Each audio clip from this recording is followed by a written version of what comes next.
Assalamualaikum warahmatullahi wabarakatuh. Assalamualaikum warahmatullahi. Selamat datang di podcast Dana Pensiun UHAMKA X Humas UHAMKA.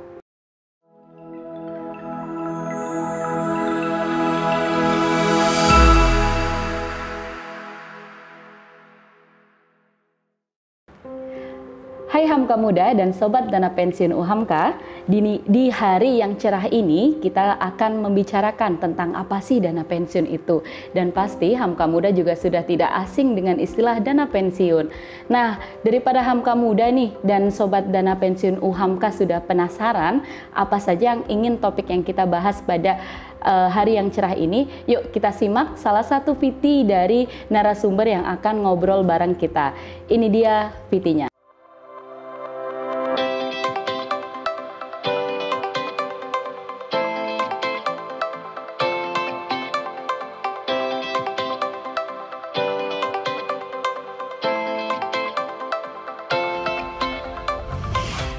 Nah, Hamka Muda, kita saat ini sudah kehadiran narasumber yang telah berkecimpung lama untuk kegiatan dana pensiun. Yuk kita kenalan langsung dengan narasumber kita saat ini. Silakan Pak, boleh berkenalan dengan Hamka Muda dan Sobat Pensiun yang sedang menonton channel YouTube ini. Hai Hamka Muda, kenalkan saya Suheri. Selama ini bekerja secara profesional di Astra International dan terakhir itu bekerja di Dana Pensiun Astra. Selain itu saya adalah seorang ketua dari Asosiasi Dana Pensiun Astra sampai dengan pensiun di Dana Pensiun Astra. Saat ini freelance, ya. Wah. Bisa sebagai apa tuh Pak? Personal coach, bisa business coach. Oke. Yeah. Tadi saya juga sempat melihat di LinkedIn Bapak tuh personal coach. Oh, gitu ya. Berarti ini saya langsung ketemu dengan narasumber yang memang wow banget Hamka Muda dan Sobat Dana Pensiun, jangan sampai lewatkan ya.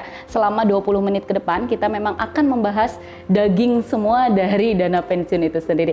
Nah, Pak Heri juga for your information, Hamka Muda punya channel YouTube ya Pak ya. Boleh kita share?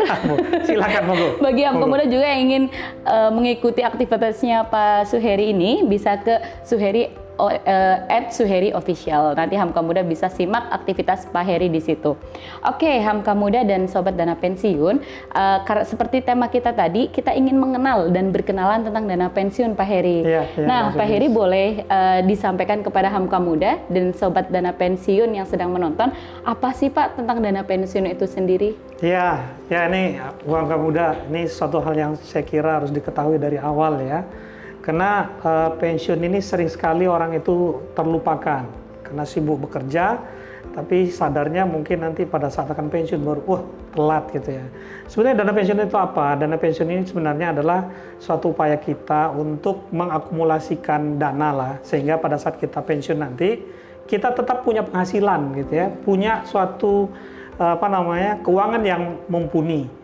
Kalau kita nggak punya dana pensiun, yang saya khawatirkan adalah nanti pada saat kita udah tua, ya kita tidak punya untuk bekal hidup kita. Itu kira-kira. Oke, baik. Istilahnya itu persiapan kita di masa pensiun kita gitu ya Pak? Ya. Atau boleh kita persiapkan sebelum masa pensiun tuh Pak Heri? Justru itu. Jadi justru persiapannya itu adalah pada saat kita masih muda sampai kita pensiun. Kita nikmatinya setelah pensiun gitu ya. Jadi kalau misalkan kita tidak melakukannya, manusia ini kan gini, setiap pendapatannya meningkat, itu pengeluarannya meningkat. Ya. Jadi sering sekali saya perhatikan orang tidak cukup bisa menyisihkan uangnya untuk menabung. Ya. Sehingga pada saat dia tua nanti pensiun, dia tidak punya cukup uang untuk mengcover kehidupannya setelah dia nggak bekerja lagi. Nah, dana pensiun ini sebenarnya menjamin kesinambungan penghasilan kita nanti kalau kita udah pensiun, begitu. Oke, baik. Istilahnya kalau sekarang muda foya-foya, itu penting banget kita perhatikan ya Pak Heri berarti ya. Nah, era milenial saat ini juga kan seperti itu ya Pak ya. Kita mohon maaf, banyak yang terjerat mungkin di pay letter atau di hal-hal seperti itu. Itu sebenarnya bisa kita kurangi ketika kita sadar finansial, betul nggak Pak Heri? Betul. Oke, baik. Nah, Hamka Muda, Pak Heri tadi sempat menyinggung tentang manfaatnya yang bisa kita petik mungkin di waktu yang akan datang. Sebenarnya secara gamblang nih Pak, manfaat dari dana pensiun itu seperti apa sih Pak Heri? Boleh disampaikan kepada Sobat Dapet? Jadi manfaat dari dana pensiun itu adalah kita nanti pada saat pensiun mendapatkan sejumlah uang dari akumulasi dana yang kita sisihkan pada saat kita masih muda atau masih bekerja, ya. Jadi kalau di perusahaan biasanya kita itu akan dipotong gajinya, kemudian perusahaan juga ikut kontribusi sekian persen, itu disetorkan ke dana pensiun. Ke dana pensiun. Kemudian dana pensiun ini akan mengelola uang tersebut, ya, dengan suatu penghasilan tertentu. Atau ada juga sebagian dana pensiun itu menggunakan rumus, tergantung apa yang dirumuskan oleh pendirinya. Nah, berdasarkan rumus itu kemudian pada saat dia pensiun dihitunglah kira-kira dia dapatnya berapa, ya. Nah, dana pensiun dalam ini mengelola uang tersebut sehingga bisa memenuhi kebutuhan sesuai dengan rumus tersebut. Atau yang satu lagi adalah sifatnya itu seperti defined contribution, tergantung kontribusi yang kita berikan. Kemudian hasilnya tergantung dari hasil investasinya. Nah, pada saat pensiun nanti akumulasi dana yang dimiliki berapa. Nah, pada saat pensiun itulah manfaat yang kita peroleh. Besar kecilnya itu tergantung dari seberapa lama kita menabung di dana pensiun. Kemudian yang kedua, seberapa besar gaji kita pada saat kita bekerja yang persentasenya disetorkan ke dana pensiun. Ke dana pensiun. Begitu. Oke, baik. Nah, begitu Hamka Muda dan Sobat Pensiun. Nah, saat ini tuh UHAMKA sudah unggul loh, Pak. Bapak sudah tahu atau belum? Apanya nih? Untuk UHAMKA sudah unggul.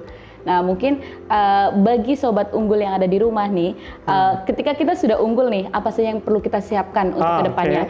Nah, betul sekali. Mungkin salah satunya dengan menyiapkan diri untuk bisa nanti mempersiapkan untuk ketika kita sudah pensiun, bagaimana hal-hal yang bisa kita lakukan. Nah, bagi Hamka Muda, kita sudah pada posisi unggul ini, apa sih Pak jenis yang bisa kita investasikan untuk masa depan kita di akan datang?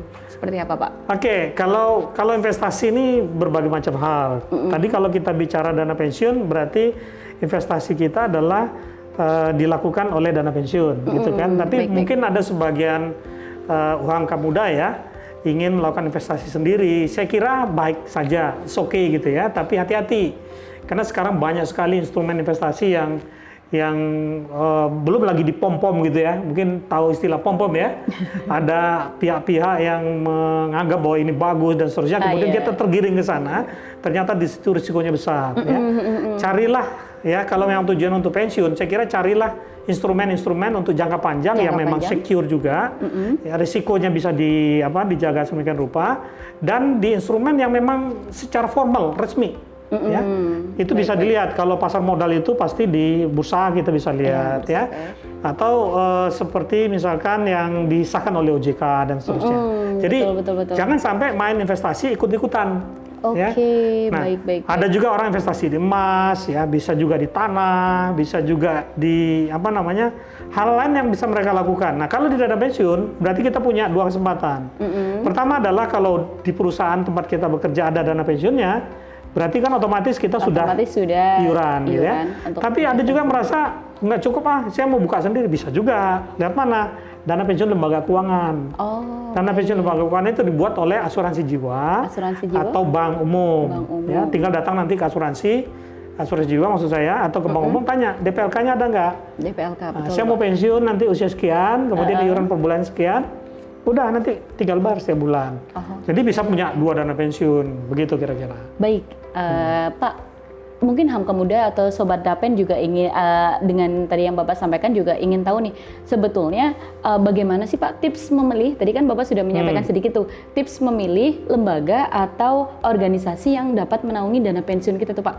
Misalkan kita ingin dana pensiun kita tuh tidak hanya di tempat kita bekerja saja nih. Nah, itu tipsnya bagaimana dari Pak Heri? Ya, kalau yang secara formal saat ini kan yang masih diperkenankan tadi saya sampaikan adalah selain dana pensiun kita sendiri ada DPLK. Ya, kalau kita bicara DPLK, carilah mungkin asuransi jiwa yang memang cukup besar, punya reputasi, yang ada DPLK, atau bank yang juga punya reputasi yang ada DPLK-nya. Ya, tinggal nanti setorlah sesuai dengan kemampuan kita. Ya, sejumlah tertentu setiap bulan rutin kita setor ke sana, itu bisa menjadi tambahan nanti selain dana pensiun yang kita miliki. Tapi sebenarnya yang lain-lain juga bisa dilakukan ya. Misalkan investasi sendiri, tentunya carilah instrumen-instrumen sesuai dengan risk appetite kita. Ya. Jangan sampai nanti sangat khawatir, sangat penakut, masuklah instrumen yang Bitcoin gitu. Betul ya. itu. Belum dapat hasil udah pingsan duluan. Kan. Jadi itu kan sebenarnya masalah saat ini juga ya Pak ya, banyak banget generasi ya. muda yang istilahnya pengen cepet nih. Nah, padahal kan sebenarnya investasi yang namanya investasi atau dana pensiun itu kan mungkin berbeda ya Pak ya. Itu kan jangka yang panjang yang bisa kita petik ya Pak ya. Betul. Oke, baik Pak Heri. Lalu Pak Heri, kalau misalkan nih, tadi Pak Heri sudah menyebutkan kalau dana pensiun itu bisa kita peroleh ketika kita bekerja. Nah, kalau saat ini bagi Hamka muda nih, atau sobat dana pensiun yang mungkin belum bekerja itu apa Pak yang bisa kita lakukan?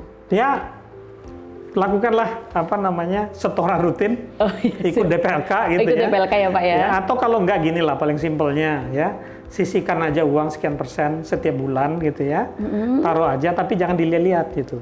Lihatnya pas pensiun aja nanti. Oke, ya. Berarti kalau misalkan baru bisa tabungan ya tabungan. Mungkin setelah setahun nanti ambil beliin emas atau beliin sesuatu yang bisa menghasilkan yang lebih.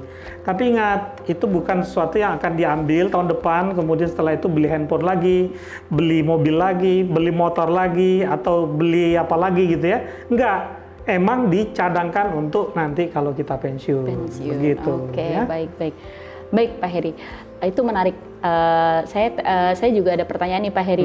Kalau misalkan nih Pak, bagaimana cara kita kan juga kaum milenial pasti kan sifat konsumerismenya tinggi ya Pak ya, hedonismenya juga tinggi. Bagaimana sih Pak untuk menekan itu agar kita bisa tetap stay cool untuk dana pensiun itu? Itu bagaimana tuh Pak? Ya, makanya tadi saya katakan ya, karyawan itu juga sebetulnya setiap tahun naik gajinya. Oh iya, betul. Tapi setiap naik gajinya, kemudian expense naik.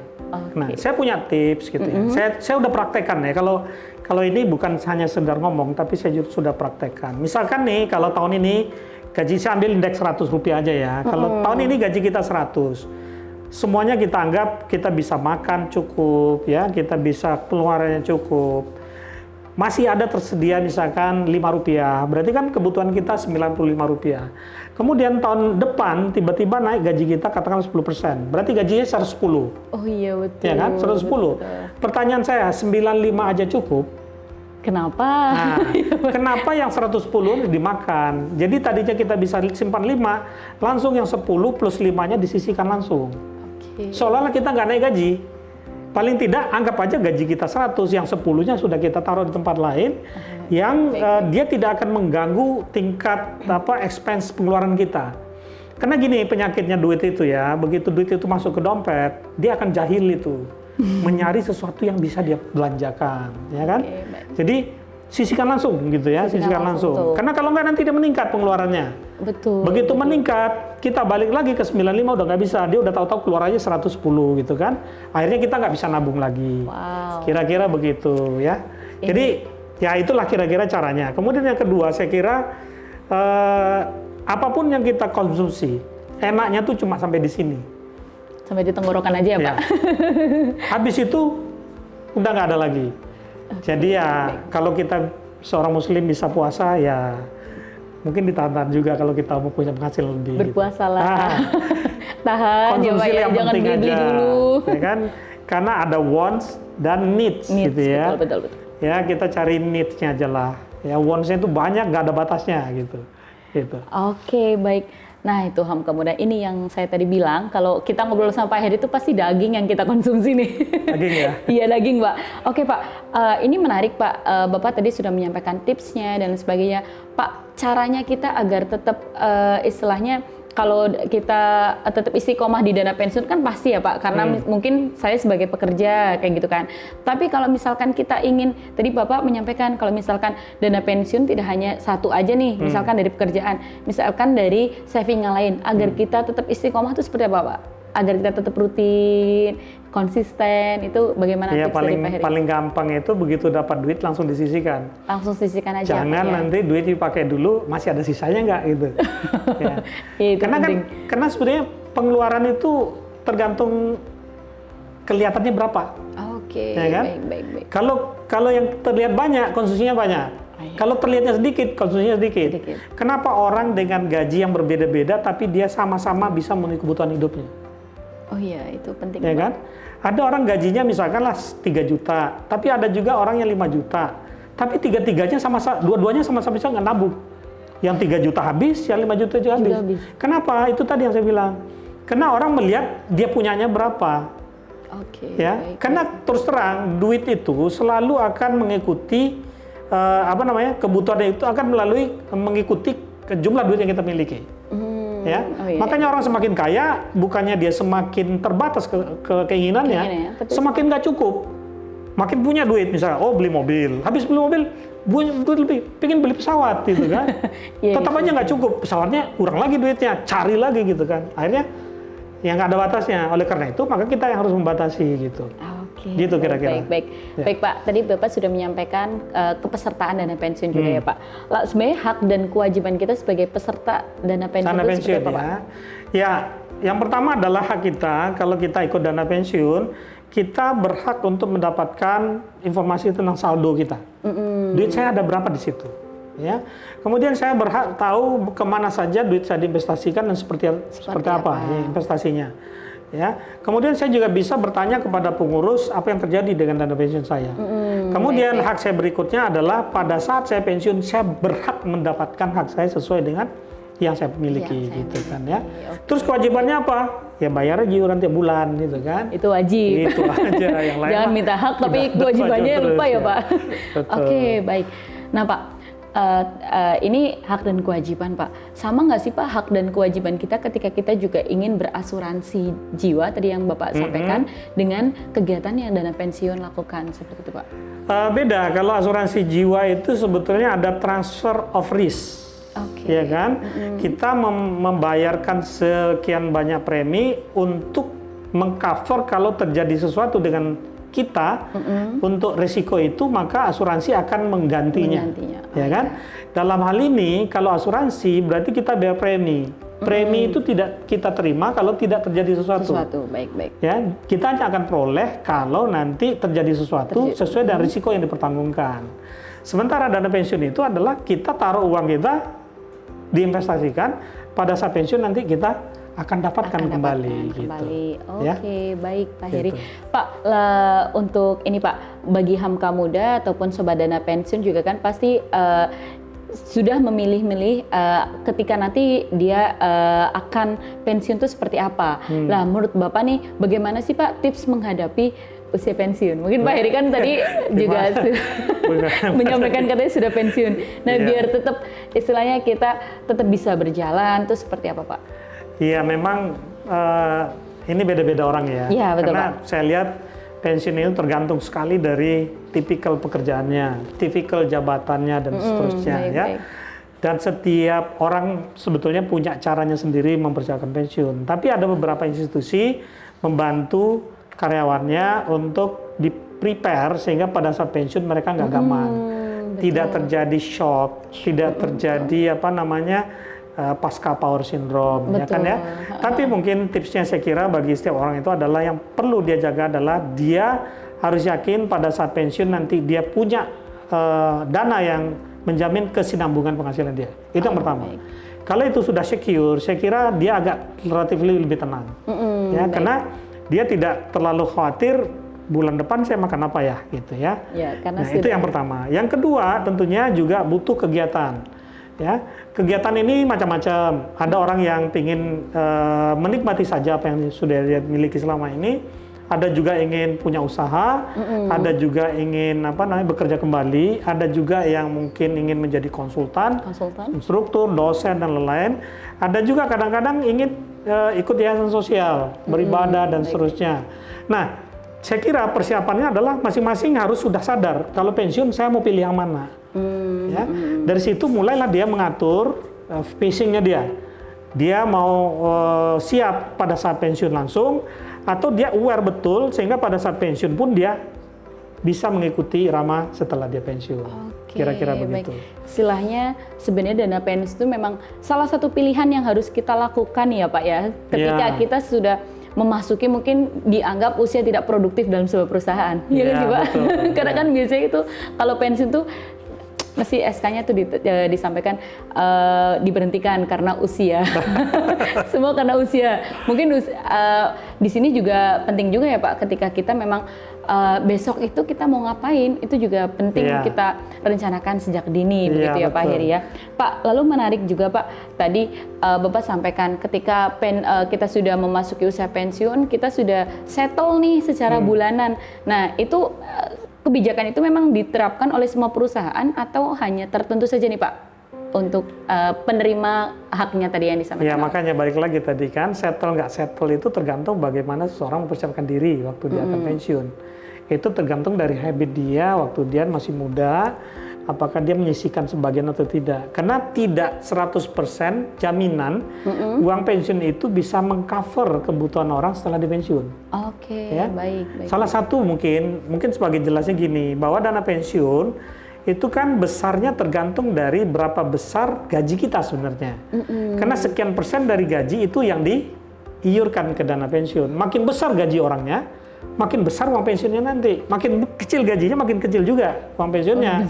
Nah, makanya saya selalu bilang kepada anak-anak muda lah ya, kalau Anda bekerja nanti, pertama make sure bahwa tempat bekerja Anda ada dana pensiunnya. Nah, gitu itu Hamka Muda. Nih bagi ibu-ibu nih yang punya anak-anak gitu ya, kalau nanti mau dapat calon mantu, tanya dulu mantunya. Punya dana pensiun nggak? Lah, kalau nggak punya dana pensiun, jamin masa depan anaknya gimana gitu? Betul ya Pak kan? ya. Itu yang pertama ya. Jadi betul-betul ditanya dulu ada dana pensiunnya. Kalau nggak, hati-hati. Ya, kita kerja asik, tahu-tahu tua dan pensiun, nggak punya uang pensiun gitu ya. Pilih. Kedua, pesan saya kepada yang muda adalah bahwa apa yang kita dapat di pensiun itu adalah tergantung daripada berapa besarnya gaji kita, berapa lamanya kita menabung di pensiun itu, dan berapa besarnya hasil investasi. Ya. Betul. Berapa besarnya gaji kita, berapa lamanya kita bekerja, itu tergantung kita. Tapi kalau hasil dana pensiunnya tergantung dari pengelola dana pensiun. Ya. Maka kita harus aware nih, dana pensiun ini kelola dengan benar apa enggak. Kita harus cek terus gitu ya. Sehingga kita bisa memberikan masukan, komen kepada pengurusnya. Nah, terus bagaimana caranya Pak supaya gaji saya besar? Bisa nggak naikin gaji? Bisa sih Pak. Gimana caranya? Ya kita turunin pengeluaran kali ya Pak. Oh beda ya? Bukan. Kalau gaji mau besar, jangan datang ke HRD, bentak dia, jangan. Yang ada juga di PHK gitu. Tapi gimana? Kalau kita gajinya mau besar, kita harus produktif. Betul. Kalau orang bisa menghasilkan 100, kenapa nggak kita 150? 150, lebih ya. Kedua, jaga karir kita. Ya, karir kita. Kalau karir kita dan gaji kita bagus, ya, produktif, itu pasti orang ini gajinya tinggi. Oke, baik. Ya kan? Kalau diproduktif, pasti kenaikannya lebih bagus daripada orang yang nggak produktif. Kalau karirnya tinggi, pangkatnya tinggi, makin tinggi gajinya. Nah, oleh karena itu, pertama dia harus produktif, yang kedua karirnya harus bagus. Nah, terus gimana dong? Ini kan gaji gede. Lah, gimana caranya membuat karirnya bagus? Gimana caranya? Coba. Kasih HRD lagi, datang lagi, nggak bisa. Nggak bisa tuh Pak, nggak bisa orang dalam. Nah, kita sendiri datang lagi kepada diri sendiri bilang, oke, saya mau karirnya bagus. Gimana caranya supaya bagus karirnya? Pertama, produktif lagi. Betul. Ya, yang kedua attitude. Itu penting. Ya kan? Kalau produktif juga kita, attitude kita bagus, atasan akan pilih siapa kira-kira mau naik jabatan? Orang yang produktif, kedua yang attitude-nya bagus, di antara yang lain. Begitu dia naik ke sini, gajinya naik. Makanya jagalah itu, maka saya yakin nanti anak-anak muda kalian nanti punya karir, bisa jadi direktur ya, jadi general manager dan seterusnya, sehingga gajinya gede, uang pensiunnya gede, tenang hidupnya. Begitu. Itu Hamka Muda, berarti benar sekali apa ya pesan kita untuk selalu tetap semangat, jangan putus asa, jangan kendor ya Pak ya. Itu penting banget Hamka Muda dan sobat pensiun semuanya. Jadi kita buang dulu males-malesan kalau kita pengen itu buat orang-orang yang tidak punya apa-apa. Nah, itu dia Hamka Muda quotes of the day. Kurang lebih gitu ya Pak Heri ya. Oke Pak Heri, kita sudah ngobrol panjang nih Pak untuk episode kali ini Pak. Tadi pesan-pesan Pak Heri secara tidak langsung sudah dirangkumkan nih Pak Heri. Nah, nanti Hamka Muda akan kita highlight tuh yang Pak Heri tadi sampaikan, dan sobat pensiun juga nanti bisa menyimak nih tadi tips dari Pak Heri untuk memilih memilih dana pensiun yang sekiranya bisa settle untuk kita ketika masuk di usia pensiun, dan tips agar tetap produktif juga Pak Heri tadi sisipkan. Nah, Hamka Muda, bagi Hamka Muda nih, boleh nih Pak Heri pesan singkat untuk Hamka Muda dan juga Sobat Dana Pensiun yang sedang menonton, bagaimana Pak Heri tentang persiapan untuk dana pensiun? Seperti ya, apa? Hamka Muda, ya. Yang penting Anda bekerja dengan benar, punya prestasi yang bagus, ikuti program dana pensiun, ya. Kalau nggak ada perusahaannya punya program dana pensiun, cari perusahaan yang ada program dana pensiunnya, baru keren. Oke, keren kata Pak Heri. Keren, memang keren dana pensiun ya Pak ya. Oke, tadi Pak Heri menarik juga nih, bagi Hamka Muda jangan lupa cari pendamping yang punya dana pensiun. Nah, itu lebih keren. Tepat itu.